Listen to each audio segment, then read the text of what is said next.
मध्य प्रदेश, तेलंगाना, राजस्थान, छत्तीसगढ़ और मिजोरम जैसी 5 रियासतों में इलेक्शन होने वाली है। इस इलेक्शन के पेश नज़र और मौलाना अबुल कलाम आज़ाद जो हिंदुस्तान के पहले वज़ीर तालीम रह चुके हैं और जवाहरलाल नेहरू जो हिंदुस्तान के पहले वज़ीर आज़म रह चुके हैं, उनकी पैदाइश पर आज इजहार ख्याल करेंगे कांग्रेस के लीडर जकरिया खान। आइए सुनते हैं वो क्या बात करते हैं। मैं साजिद परवेज, टाइम्स न्यूज़ 18, कोलकाता। मुल्क का ये एक रास्ता तय करेगा, एक दिशा तय करेगा। आज हम बात करेंगे कांग्रेस के सीनियर लीडर जकरिया खान से। ये 5 रियासतों में लोगों की क्या उम्मीद है और आप वोटरों से क्या अपील करेंगे? सबसे पहले हम अपने देशवासियों को, माँ बहनों को, इंडिया के लोगों को, हिंदुस्तान के लोगों को काली पूजा, दशहरा, दीपावली, छठ पूजा का हार्दिक बधाई देंगे। और हम चाह रहे हैं और हम दुआ कर रहे हैं, प्रार्थना कर रहे हैं कि इसी तरह जिस तरह से दीपावली में सारी बुराइयों ख़त्म हो जाती है, जल के ख़त्म हो जाती है और एक खुशहाली आती है दीपावली के बाद, उसी तरह देश में खुशहाली आए और हमारे देश के जितने बेरोज़गार लोग हैं उनको रोज़गार मिले। और रोज़गार तभी मिलेगा जब हिंदुस्तान में कांग्रेस की हुकूमत आएगी। आप जो पांचों राज्य के इसका बात कर रहे हैं, इलेक्शन का बात कर रहे हैं, तो ये सेमीफाइनल ही है।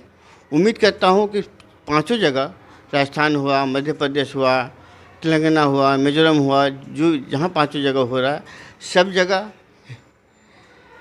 कांग्रेस की हुकूमत बनेगी। और हमारे देश के लोग समझ चुके हैं कि भाई भाई आपस में लड़ने से नहीं होगा, एक साथ जुटने से ही हम लोग आगे बढ़ सकते हैं। क्योंकि देश में भ्रष्टाचारी बढ़ गई है, पूरे आवाम समझ रहे हैं। देश में नौकरी नहीं है, बेरोज़गारी नहीं है, तेल महंगा हो गया है, गैस सिलेंडर महंगा हो गया है और झूठों का सरकार बन गया है। खाली भाषण होता है और कुछ नहीं दिया जाता है। किसान मर रहे हैं, किसान का एमएसपी का पूरा रेट नहीं मिल रहा है। इसलिए मैं समझते हैं कि सब जगह से कांग्रेस आएगी और पाँचों जगह पे कांग्रेस जीतेगी। और ये सेमीफाइनल का ये फाइनल ही है, इसमें भी जीतेगी और 2024 में भी कांग्रेस जीतेगी। आज पंडित जवाहरलाल नेहरू जी का जन्मदिन है, मुल्क के फर्स्ट प्राइम मिनिस्टर। और इससे पहले 2 दिन पहले फर्स्ट एजुकेशन मिनिस्टर मौलाना आज़ाद का भी जन्मदिन था।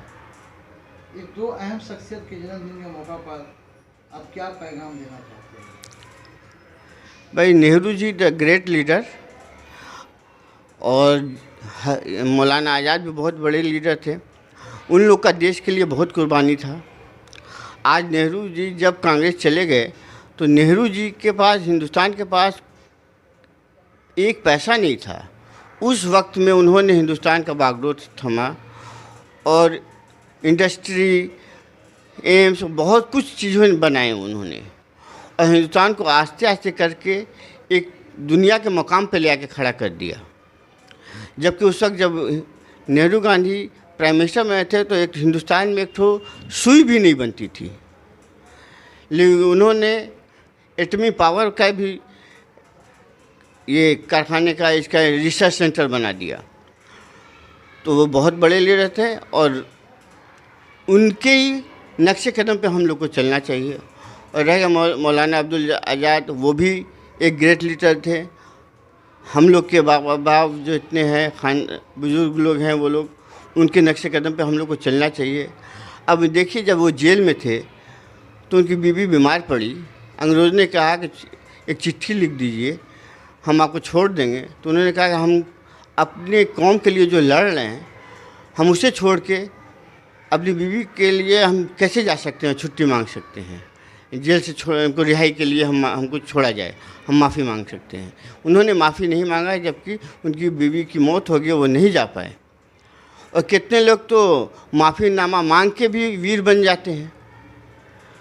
तो हमारे देश के लोगों को समझना चाहिए, जब हिंदुस्तान पाकिस्तान का बंटवारा हुआ तो उन्होंने ही सबको, हिंदुस्तानियों को रोका, मुसलमानों को रोका कि ये तुम्हारा वतन है, तुम्हारे बाप दादाओं का वतन है, उनकी कब्रें हैं यहाँ पे, उनको छोड़ के कहाँ जा रहे हैं? उनके ही आह्वान पे, गांधी जी के इस पे और नेहरू जी के आह्वान पे मुसलमान हिंदुस्तान में रुक गए और रुक के आज हम लोग भी हिंदुस्तान के लिए सभी काम कर रहे हैं। बहुत बहुत शुक्रिया। ये थे जकरिया खान जो कांग्रेस के बस लीडर हैं, बस सीनियर लीडर हैं, हम उनसे बातें कर रहे थे। मैं साजिद परवेज, टाइम्स न्यूज़ 18, कोलकाता।